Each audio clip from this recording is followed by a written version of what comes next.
Welcome to Talk Wildlife, and today I'm going to be talking about a report that came out last week called Reversing the Decline of Insects. It's a report edited by Dave Goulson, my guest today, and done for the wildlife trusts, predominantly in the southern region. Before we actually start talking to Dave, though, I just want to quote a few figures from the report that sort of really paint quite a worrying picture, and that is that we may have lost 50% of the insect species on Earth, which is never good. And B, that most of our insects, so 41% of the Earth's insects, and there's about 5 million species, are now threatened with extinction. So with that, putting it into context, and we'll talk about the UK figures in a second, I'll welcome Dave Goulson. So hello, Dave. Thanks for joining me. Hi, Allan. It's a pleasure as always. Oh, right. Not many people say that, so thank you. Right. So first of all, let's just remind people you are a professor at a university that has escaped me because I was about to say Essex, and it's not. It's Sussex, isn't it? Sussex, yeah. Everyone gets the two mixed up. Got it. So at Sussex University, you're a professor of biology, but you're a specialist in sort of bee species, really. Is that, would it be correct to say that? Yeah, bumblebees are really what I spent most of the last 30 years studying, but I've kind of, I dabble in insects generally. Yeah, right. Okay. So as an editor for this report, couldn't choose a better person. So let's talk about some figures first of all. So the report here is talking about a few things. So the sort of the wetlands that we've lost, the species that we've lost, and some of the declines. So can you sort of just put that into context for us and just give us an idea of sort of what is actually happening in the insect world in the UK? Yeah, I mean, it's important, I guess, although a bit boring, to start by saying that there are more knowledge gaps than bits of knowledge that we've filled in, if you like. Actually, there are probably something like 27,000 species of insect just in the UK, and for most of them, nobody's counting them regularly, so we don't have population data. But for the ones we do, it's pretty depressing. The best data set of all is for butterflies, and since 1976, the kind of habitat specialists, the rarer butterflies, are down 77%. And the commoner ones, the kind of everyday garden butterflies, about 44%. So, that's roughly half or so of our butterflies have disappeared since I was a kid. Moths show a very similar trend from the light trap network that counts them. We have less good data for bees, for wild bees and hoverflies, but people have done some really detailed analyses of changing distributions of bees and hoverflies, and on average they've contracted by about 30% since 1980, if I remember correctly. So basically it's all pointing in the wrong direction, although of course you can find the odd species that's expanded its range. We've had some new species arrive, but broadly the picture is pretty depressing. Yeah, so I just again, some of those figures: 23 species of bee and flower visiting wasps have gone extinct in the UK since 1850.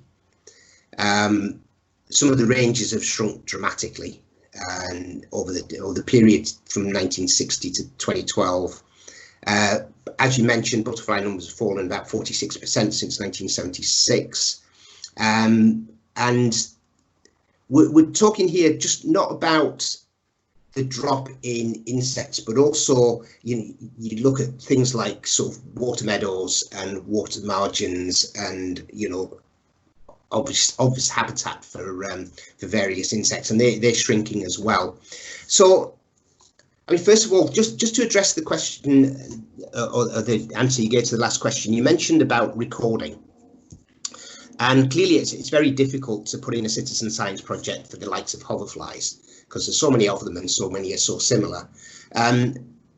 Is there on the horizon maybe something we could do around sort of bumblebees? Because, if we did something citizen science wise around bumblebees, maybe added it into one of the BTO research projects or one of the wildlife trusts, Is there anything we can do around that, or is there something that I'm missing and it's already out there? It's already happened. Yeah, right.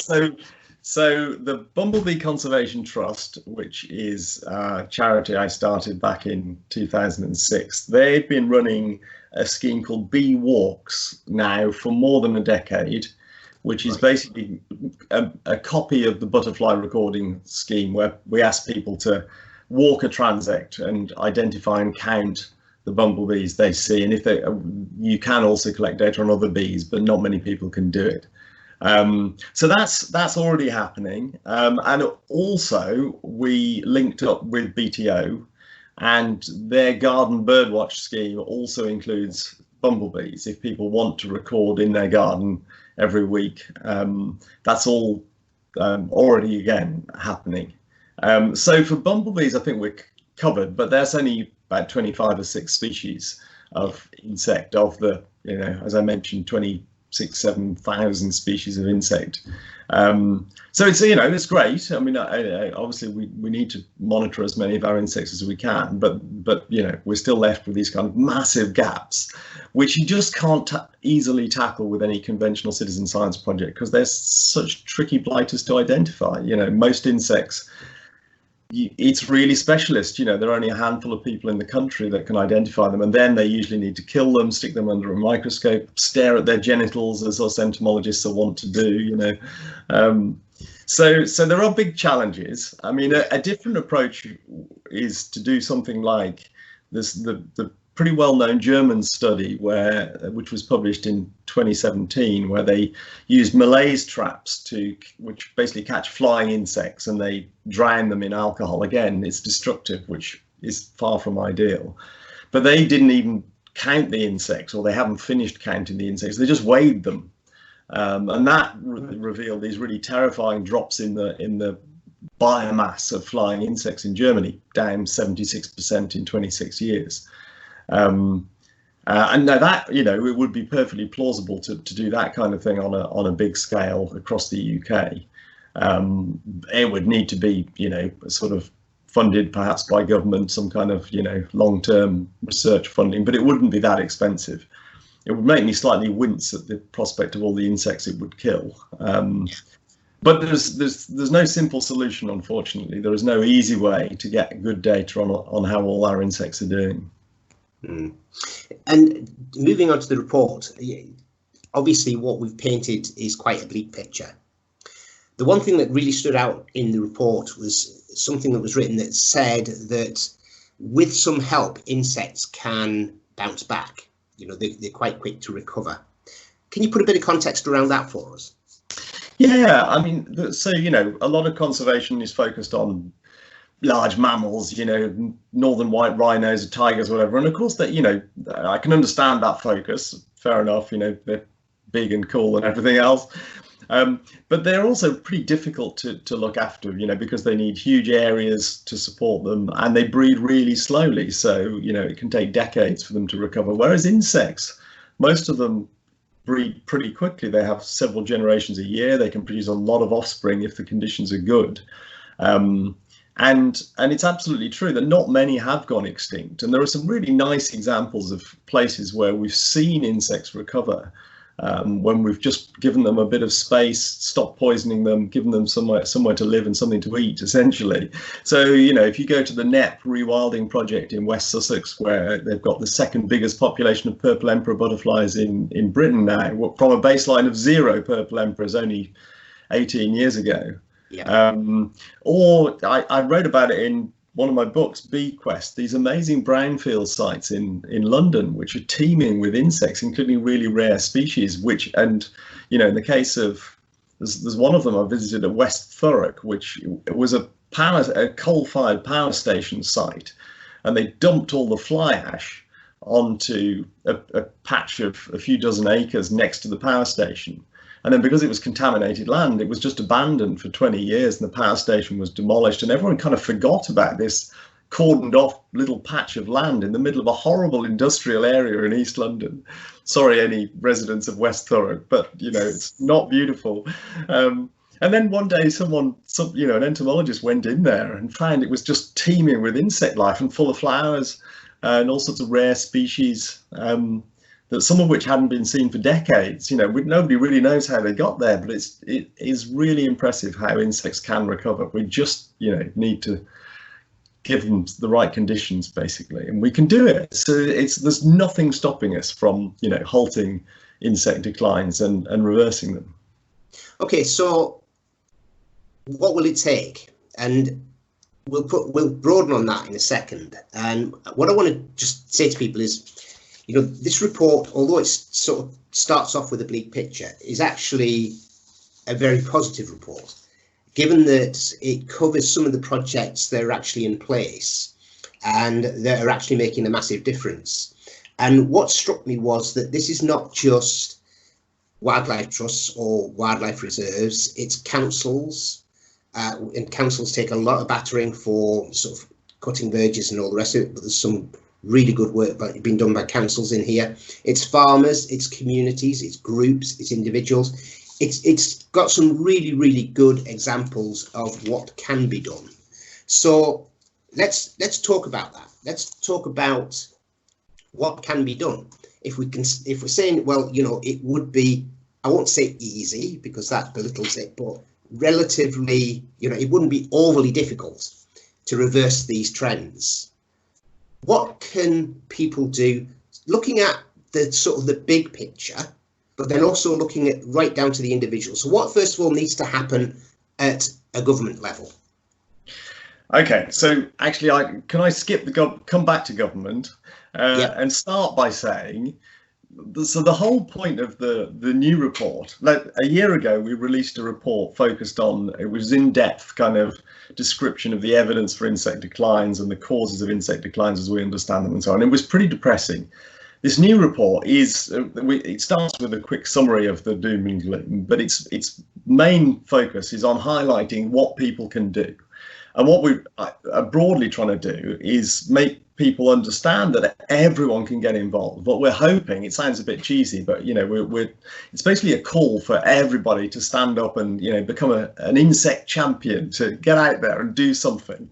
And then it provides dozens of examples of things that other people have already done, that you could copy, that you could scale up, that we could do more of. And it's really a case of scaling everything up. You know, there are some fantastic, successful local projects out there that have really made a difference, but there's just not enough of them. We need way more people doing it. But ideally, we also need some support from government, to finally get back to your question. Yeah. You know, there's a load of stuff that an individual can do, that communities can do, that individual farmers can do, but all of it would be much more effective if it was supported by government policies. And we're at this really interesting time at the moment where we've got the agriculture bill is in the House of Lords, I believe, right now, and still being kind of thrashed out. And the details of that will have a huge impact on, you know, the future of the UK and environment, including insects, because 70% of Britain is farmland. Yeah. So one of the things the report is calling for is for government to set targets to reduce pesticide use. We're asking for a 50% reduction, essentially, because there's abundant evidence that pesticides are contributing to insect declines. You know, we apply vast quantities over and over again to most arable fields in the UK. You know, I could bore you with some statistics. 16.9 thousand tons of pesticides go onto the UK each year. Each field on average gets just over 17 applications a year. And that figure has increased by 80% since 1990. So farmers are using more and more and more pesticides, and you know, these are toxins, they're poisons, they're specifically designed to kill something. Many of them are insecticides. It's not surprising, you know, that insects are declining if 70% of the landscape is being regularly treated with insecticides. But it isn't just farmers that are doing this, of course. They're also widely used by local councils, local authorities, and by you and I, by homeowners. You know, you can pop to your local supermarket and there's a section full of pesticides that they're so readily available. So we've kind of got this systemic problem that the country, the world, has become kind of addicted to using these things, and a lot of it is unnecessary. So, I mean, certainly urban use is entirely unnecessary. There are plenty of examples of communities that have gone pesticide free, and we highlight some of them in the new report. It's perfectly possible to manage a park, a pavement, a city, a garden without using pesticides of any sort at all. You know, I've got a 2-acre garden, which is, I grow loads of my own fruit and veg. I've got lots of pretty flowers. You know, it's not the tidiest garden in the world, if I'm honest, but it looks beautiful to my eyes, at least. And yeah, I wouldn't dream of using any pesticides out there. There's plenty of easy ways of coping with pests without them. I could talk about that for hours, but anyway. So yeah, what we really want is government to support all of this. You know, pesticide reductions. Essentially, we want a farming subsidy system where farmers only get subsidies, basically, if they're looking after the environment, if they're farming sustainably, if they're focused on soil health and supporting biodiversity, insects, and so on, helping to tackle issues like flooding, essentially giving us back something for the £3.5 billion a year, which is taxpayers' money, which currently goes to subsidise industrial farming. The current system, or the system we've had until recently, you know, essentially just gave lots and lots of money to the biggest farmers and very little to small-scale farmers. Didn't really support what I would regard as the kinds of farming we really ought to be heading towards. So, you know, there's a lot government can do. There's also an environment bill somewhere in the workings, which could be really influential. Or it could, you know, the flip side of the current time in history is, yeah, you know, theoretically, we could be heading to a green future with a strong agriculture bill that reshapes farming and a strong environment bill, or we could end up with a trade deal with India and the United States and Australia, have much lower environmental standards than we do. We could have lots more pesticides and a kind of race to the bottom in terms of environmental standards. And if I had to guess which way it would go, I suspect the latter is probably more likely than the green future I'd hoped for. So it's a crucial time, and we really need to put pressure on politicians and make them realise that, you know, we want the environment to be looked after. And what could be more important than looking after our environment? You know, who cares about the economy? The economy will mean nothing if we destroy the environment. And politicians need to understand that. And the only way they'll understand that is if that's what voters want. I'm ranting slightly, but you get the idea. Good. Brings me to a question. So, agree with what you've said, and you've said that, you know, that it's what people vote for.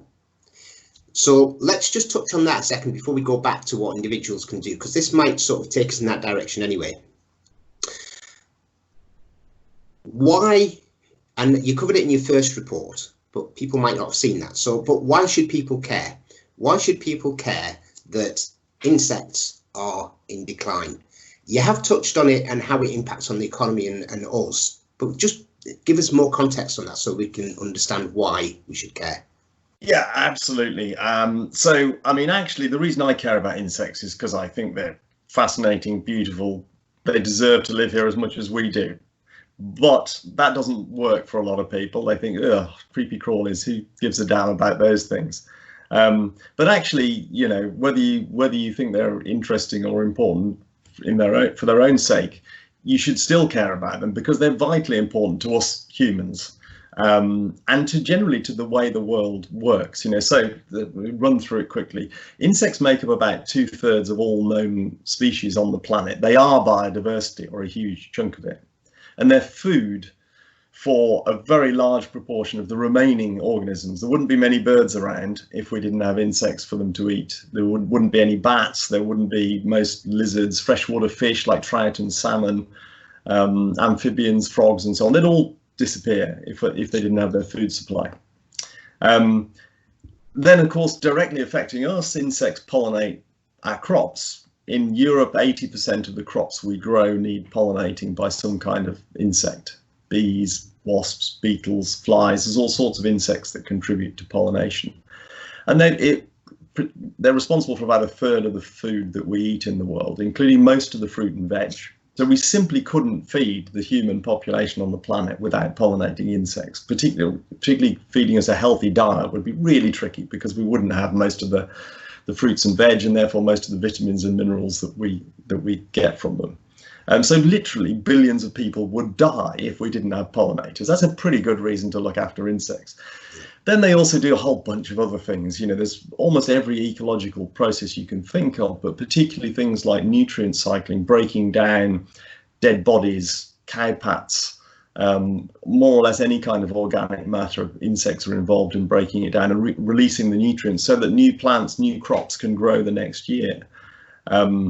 They also, for example, help to get rid of parasites. So by burying cow dung, dung beetles remove the parasites which would otherwise reinfect the cattle and cause worm outbreaks in the stomachs of cows, which would reduce their health and so on. So there's all sorts of really fascinating ways in which insects are vitally important to us. You know, supposedly Einstein said that if the bees were to disappear, mankind would have 4 years left to live. I'm pretty sure he never said it, but it's an interesting observation, and it's probably not really strictly true, but certainly if pollinators were to disappear and insects more generally were to disappear, life would be extremely difficult, and you know, lots of us would die. Maybe not all of us, but a hell of a lot. So you know, whatever your kind of political outlook and interest in nature, you should still care about this decline, because it's gonna, you know, it's gonna bite us if we don't do something about it. So bringing us to what individuals can do about it. So we've talked about governments. What can individuals do now, both from a sort of practical sense, but also you said, yeah, I mean, they can, by putting a cross in the right box, you know, they can influence government policy because of what they're voting for. So that's the one end of the scale. At the other end of the scale is obviously their own gardens, but there's stuff in between. So let's talk first of all about, so what should we do as an individual with our gardens, first of all? Gardens is the easy one because there's lots of information out there. My new book, The Garden Jungle, is all about basically how to make your garden into a paradise for insects and kind of invite them in, not just insects, wildlife generally. Really simple things. I mean, some of the things I would ask people to do are not actually asking them not to do something. So mow your lawn less often. Surprisingly effective. Your lawn probably is full of flowers. You just need to give them a chance to flower. And you know, many of us have basically got a wildflower meadow in our back garden and we don't even realize it, you know, and instead we're running the mower backwards and forwards every couple of weeks, hoovering up all the insects and killing them and destroying all the, you know, basically bashing the vegetation down to within a couple of centimeters of the soil surface. It's a bit nuts, really. Don't use pesticides. I've already mentioned this, but it's such a simple thing. You know, save the money. It's really striking. So I see this every year in my garden. I have aphids. You know, they appear on. There's a particular couple of rose bushes that get them. Usually they turn up on my parsnip flowers that I leave to collect the seed from. But if you just leave them, 2 or 3 weeks later, they're all gone because they've been eaten by ladybirds, lacewings, hoverflies. There's a whole army of insects that predate those pests, and if you just leave them be, don't kill them all with a spray, they'll do the job for you. And it happens every year, regular as clockwork. All the aphids get wiped out, and I never really suffer from any big problems on my crops. Anyway, so yeah, do away with the pesticides, don't mow the lawn, plant some bee-friendly flowers. There's tons of advice out there about which, not bee-friendly, pollinator-friendly flowers. I've got loads of YouTube videos people can check out which describe the best ones, and a new book next year about that. But well, your existing book is also full of information. I know you sort of touched on it. I'm pointing over there because it is there, as you saw earlier. But yeah, that's an excellent book because that does give you a lot of practical advice. Yeah, it's sort of a little bit more about the kind of philosophy, if you like, of treading gently in your garden and you know, how to encourage nature. It's not got all the detail there, but there's a lot of hints and tips. Make a compost heap, put up a bee hotel, dig a pond, big or small. You know, even a tiny pond will attract a lot of insect life. There's lots and lots of things, you know, anyone can do, and even if you've only got a balcony, a roof terrace, a window box, some flowering herbs, things like marjoram, fantastic for for attracting insects. Include some native wildflowers in your garden. There's just, so many simple things people can do.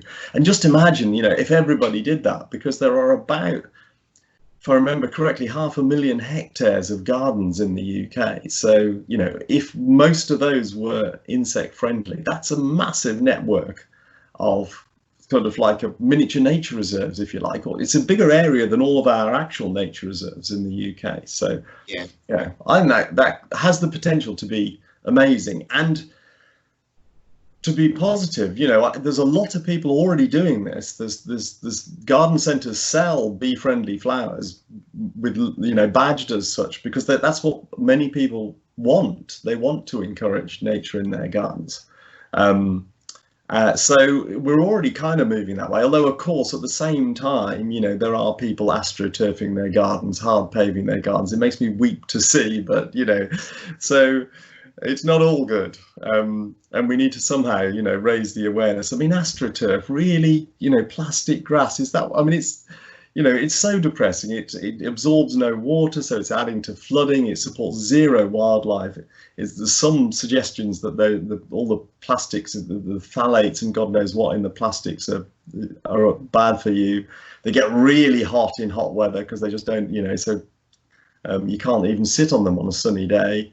Hideous things. And 10 years from now, all of that artificial plastic is going to be in a landfill site somewhere. You can't recycle them.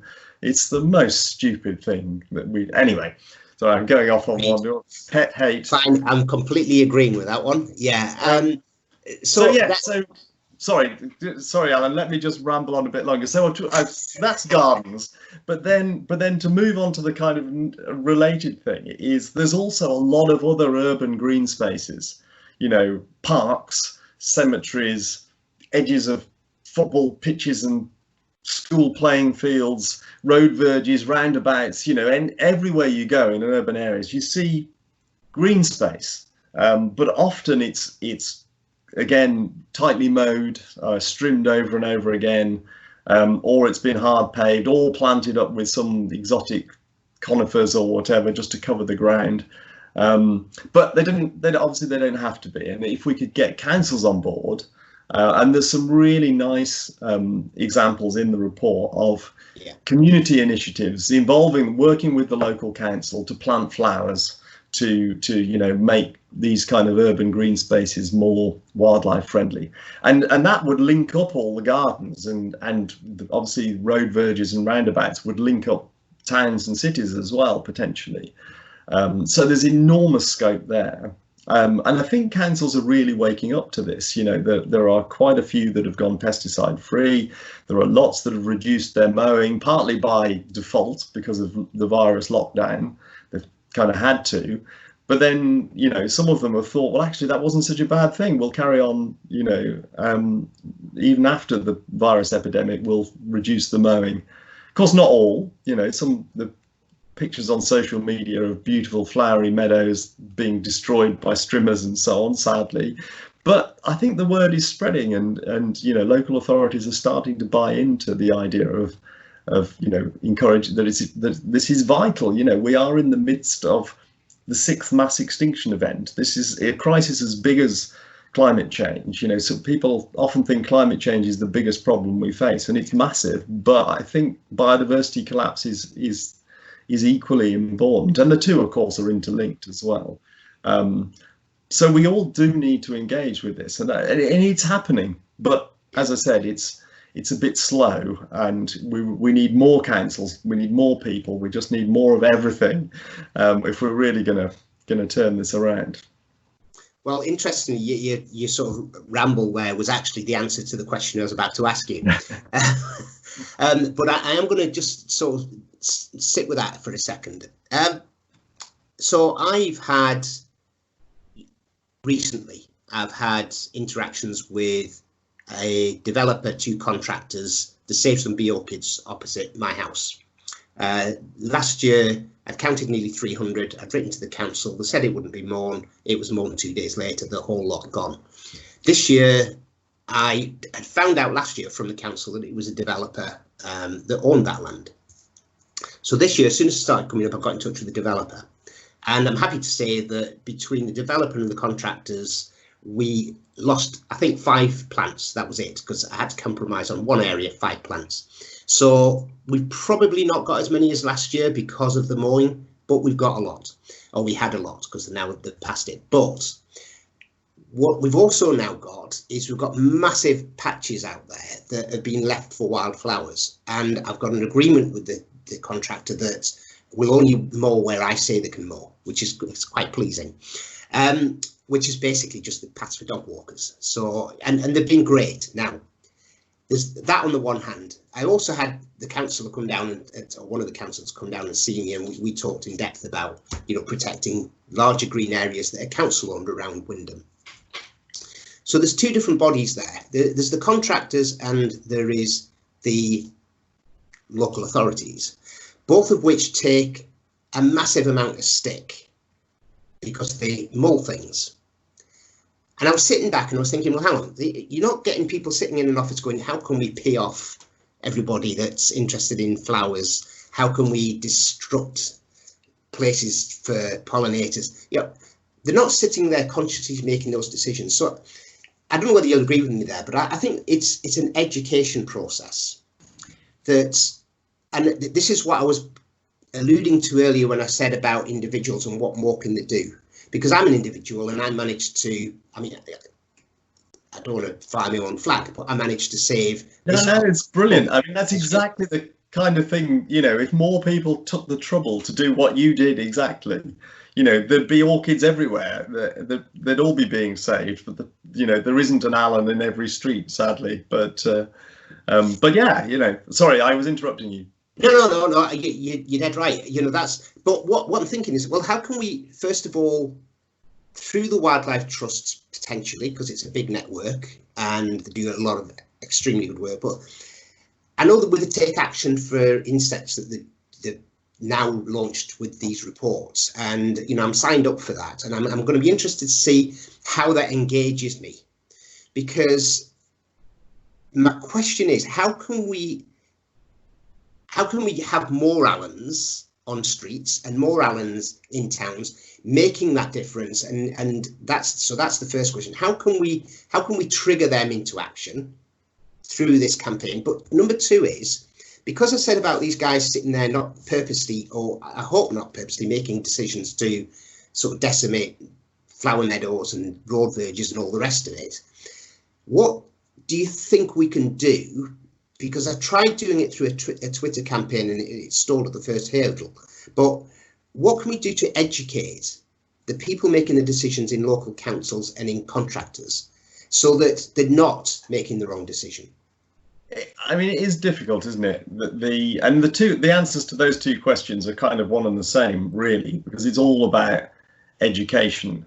And of course, the people in councils are not sitting there, as you say, thinking, how can we annoy everybody by destroying beautiful flowers? They're doing what they've always done, because that's just how it's done. And often people don't question the status quo. If they've been sending contractors to Strim every spring for the last 30 years, they'll carry on until someone tells them not to. Yeah. So there's a kind of inertia aspect to it. And we need to somehow change people's perceptions, because the other reason they carry on doing it is because a lot of people want them to do it. And us in our wildlife bubble, railing against the councils or whatever, we often forget that actually there's another group of society which may be more larger, who like to see the road verges mowed, who write letters of complaint if the local park isn't mowed. I've seen copies of letters. They'll say the children can't play in the park anymore, the grass is too long, and things like that. Well, maybe they couldn't play football, and you probably do need a mown bit so they can play football, but they could probably have a great game of hide and seek in the long grass or whatever. But people see it and they think it's laziness that's resulted in that unmown grass. So managing that expectation and re-educating people is a big challenge, and it's not easy. People don't change their opinions about things terribly easily. I mean, there are little tricks, things like, if you're going to leave verges or parks or areas of parks unmown, putting a sign up saying wildflowers or wildflower meadow or whatever, mowing a path through the middle in the way that you know, say your dog walkers can go through the middle, but also it makes it look managed and makes people realize it's not just laziness, it's actually intended to be like that. Yeah. You know, I mean, there's a lot of ignorance out there. I mean, even at the University of Sussex where I work, we're fighting a battle to try and get the campus managed in a more wildlife friendly way. And one of the things we had from senior management, believe it or not, was in a letter recently said that if we don't cut the grass, it will be infested with pests and we will have snakes on campus.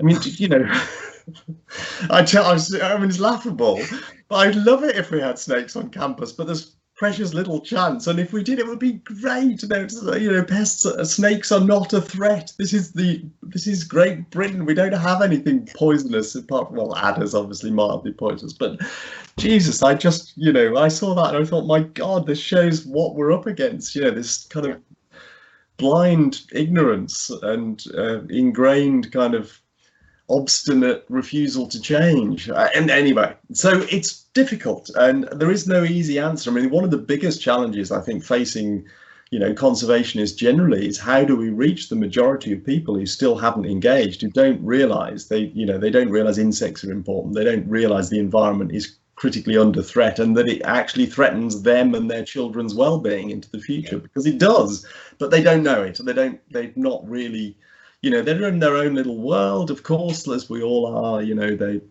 I don't know, you know, watch the football on the telly, they worried about the mortgage and you know, their kids' education or whatever. Worrying about bees seems to be, it's going to be, you know, a very, very long way down their list, although it shouldn't be. And that, I don't, you know, I wish I had an answer. I mean, the reason I write books and do YouTube videos and you know, things like this is to somehow try and break out of the usual suspects. You know, I give so many talks to a sea of people, all of whom agree with me, and it's the ones that aren't in the room that I want to be talking to. But sorry, I've just got things popped up on my screen, a reminder that I've got a meeting in 15 minutes. I mean, there's no simple way other than, you know, the more of us talk about these things, the more of us try to engage with the local council, with the neighbours and friends and anybody and everybody. You know, it's spreading the word, somehow winning people over, doing it through as many different forms of communication as you can dream up. And to be positive, although I think the large majority of people are not at the moment engaged, I think we're not far, perhaps, from some kind of tipping point. And I talk about this in the new report. You know, there's evidence that opinions, public opinions, can change quite quickly if you kind of get enough momentum, if you get enough people talking about an issue, you know, raising awareness about an issue. And there are, you know, you look at the rise of veganism, of Extinction Rebellion, if you look at the last election with all the politicians, you know, in the bidding war to see who could promise to plant the most trees, it was a bit stupid, but it showed that, you know, the environment is rising up the agenda. Of course, climate change is one of the big drivers of that, and awareness of climate change. But I do think that, you know, the times are changing. People are slowly waking up, and actually it's not completely unrealistic to hope that actually, you know, within a small number of years, we might live in a world where the environment is very close to the top of the political agenda, and where voters in large numbers are voting for the greenest politicians. We need to get there. I don't know how, you know, but we've got to basically pull out all the stops because time is running out, sadly. And it's funny because, again, you touched on a sort of climate change there, and climate change is something that people are aware of, even though they're not into, for want of a better phrase, nature and wildlife. They know about climate change because climate change is communicated, it's on the agenda, it's pushed out there. We almost need to get people talking about what's happening with biodiversity in the same way as they're talking about climate change. The challenge we've got, and before we end, I know you've only got another sort of 10 minutes or so, we've got to touch on this. I don't know whether you saw on Twitter today, but it's obviously been sort of Flying Ants Day. So for those that don't know, flying ants is basically a certain time of the year, and it's reasonably well coordinated. Ants fly, basically. They fly off to find sort of various different new areas to colonise. Now, this was looked at extremely negative by a journalist in a North Wales newspaper who's been, and rightly so, completely lambasted. And you get things like that, and you get things like, I mean, even your sort of heads talking about, oh, snakes, and then you get people talking about killer wasps and all of this stuff. I think that's a challenge we've got. I think the media need to wake up, and they need to stop putting scare stories out there and start talking about what is a crisis, but also about the positivity around insects. Like you said earlier on, I mean, I'm moth trapped. I can't wait to get out and just, have a look at exactly what I've got, because obviously it's covered over at the moment. But insects are endlessly fascinating to watch insects. But I think there's a communication issue that we need to change. Do you think that's down to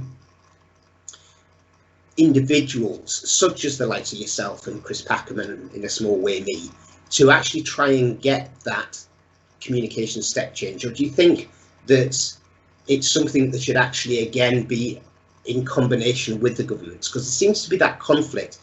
You talked about Extinction Rebellion. They don't seem to see it as a sense of urgency that people are trying to get a message across that's as big as global warming. They see it as being an inconvenience, and you're getting in the way type of thing. So I don't think it's a question you can answer. I think I just needed to go off on a rant. But how do we make? It's going to take a change, and it's going to be a significant change, but it's got to start somewhere. And I think this is going a big way to start that. This Take Action for Insects through Wildlife for School. Well, else, how can we do it now? You've got 3 minutes because you've got to go soon. But what do you think we can do? I can't answer it. I mean, it's the same answer to the last question in a sense. It's somehow re-educating a large number of people, the majority of the population, who haven't really got it yet, including all those journalists who write. I was going to say for the tabloids, but actually it isn't just the tabloids. I've read some ridiculous scare stories in the broadsheets as well. Some of them are good. I think The Guardian is pretty good. Damien Carrington, who's the head environment editor there, writes some really good, accurate stories. But how many people read The Guardian compared to the Daily Mail? Sadly, not many, I suspect. And yeah, I mean, an aspect of this that always concerns me is that very few journalists have a science education, and the people writing these stories haven't got a clue what they're talking about usually. It's also, of course, true that very few politicians have a science degree or any real education in science. I mean, I had a look at it, and there's, out of, I forget, 600 or whatever MPs we've got, there are about 15 who have a science degree. None of them, not one of them, has a degree in biology or ecology or environmental sciences, which, is frustrating, because obviously if you don't know about something, you don't understand something, then, you're hardly going to champion the cause. So, there are some massive kind of structural problems we face, but it is all about sort of winning people over. One positive thing, which it'll take too long to sort this problem out in time, but there is a move afoot to introduce a GCSE in natural history, and I think that would be brilliant. In the long term, it'll help. In theory, at least, it could do a brilliant job to help bring about another generation, a next generation of kids that actually know a bit about how the natural world works and have had chance to appreciate it as they grow up. My worry is, of course, by the time this has been introduced a few years from now, and probably many schools won't take it up straight away because they won't have teachers who are able to teach it, which is, all part of the same kind of catch-22 that we're in. So that by the time those kids are, eventually benefiting from that and becoming adults and in a position to change society, is going to be too bloody late for, most things. But at least it's encouraging. It's a sign, that we are slowly changing. But it's like, an oil tanker. somehow we need to change direction, and it's difficult. But we just got to all, push as hard as we can, and maybe we can turn the nose around and head off into a green future. But it's not going to be easy, and on my bad days, I think we're not going to get there, and it's going to be grim. We need to just keep going. We'll get there. Well, there's no excuse for not trying. I mean, whether or not, whatever the likely outcome is, we've absolutely got to try, because it sounds ridiculous, and I sometimes feel people must laugh at me, but I mean, the planet is at stake, the lives of everybody on it. Yeah. If we don't look after it, the cheesy cliche, there is no planet B. This is all we have, and it's what our kids are going to have to live on. And the way we're heading at the moment, they're going to have a pretty rough time of it. It's kind of interesting point in history, because for hundreds, thousands of years, people have lived in a world where their kids will, on average, lead a slightly better life than they did. And I think we might be the last generation that can say that. Yeah. Which, what a legacy to hand over. Is pathetic, but it is pathetic. But let's end on an upvote. Yes. Sorry. Positivity. Yeah, because I think the report is a great report. So congratulations first of all on that. And it's a great report because it's very, very balanced. It's not sort of just a rant to say we need to sort of stop this decline. And there's a lot of positive stories in here from the likes of sort of Cornwall Council and Kent Wildlife Trust and Kent Council, Butterfly Conservation, but you'd expect that. But there's a number of, Lower Smike Farm, there's a number of very positive stories in here. So I can highly recommend people go and download it and read it, because whilst you will start off thinking, oh, by the end of it, when you've read what's happening, you'll be in a different frame of mind, because you'll see things are actually happening. So it's really balanced on. That's really good. So thanks for doing the report. It is really good. Thanks for sort of highlighting these issues in your books and through YouTube, because it needs more of that. I think a lot of it is down to education, and a lot more people like yourself should be doing what you are doing. So thanks for that. I will be, because you've touched on what we can do in gardens, and I will be talking to one of the Butterfly brothers, Joel, about how to manage your garden, in a nature-friendly way over the next few days. So I think, we will leave it on a positive and say, look, there are people doing things about this. There is action happening, as in councils are being lambasted for mowing down meadows, so people do care. We just need to make more people care, and thanks to reports like this, campaigns like the Wildlife Trusts and your books, we will get there. So thanks, David. Let's hope so. But can I just say, so completely agree, but the important thing is, look at the report, but then become one of those people that's doing something. Be inspired, because there's so many examples of people that have, with no scientific training or background or resources, have done something positive, and some of them are really inspiring, and there are loads of different ways. There's something for everybody. So latch onto one aspect, whatever you think is the most interesting thing in that report that someone's done, and try and do it yourself. And if enough of us do that, that will turn things around. Yeah, and you're right. By signing up for the Take Action for Insects, there are, and I was delighted to see it, there's 2 publications that you can download for free. One is relating to you as an individual, and the other one is relating to communities. And I think that is part of the trick, is individuals getting together, and working with the community and in the community to create projects like the ones mentioned in your report. So that is the one that, because you get, for some reason, you get to choose one of them. I don't know whether you have to then re-register to choose the other one. But I immediately saw that one and I thought that's the one for me, the community one, because it's something I'm trying to sort of instill in the area around here. And I'm going to read that and find out whether, how that can help me do so. So yeah, there is positive steps. There is a lot of positivity there. It's not all doom and gloom. we know the issue, and that is probably, that's a major positive to take from it. We know that there's an issue. We've accepted there's an issue. Now we've just got to work together from government down to individuals to address that issue and put it straight. Absolutely. And now I'll get off my soapbox, and so can you. I was going to say, between the two of us, we could rant for England, but yeah, but I think it's important. It's absolutely. It's like you said, and we'll end on this note. It's not just about the fact that insects look pretty. Without those pretty little insects, there will be no us. It's as simple as that. This is not a debate. It's as simple as that. If you care about your children, your children's children, and their children, do away with the insects, forget their future. Simple as that. Yeah, absolutely. That wasn't such a positive note to end on, but wasn't, but it'll do. It'll do. All right, Dave. Thanks so much. Okay. And yeah, I'll speak to you soon. I'll let you go to your meeting now, so take care. Yeah, you too. Been a pleasure. Cheers. Thanks, Dave. Bye. Bye.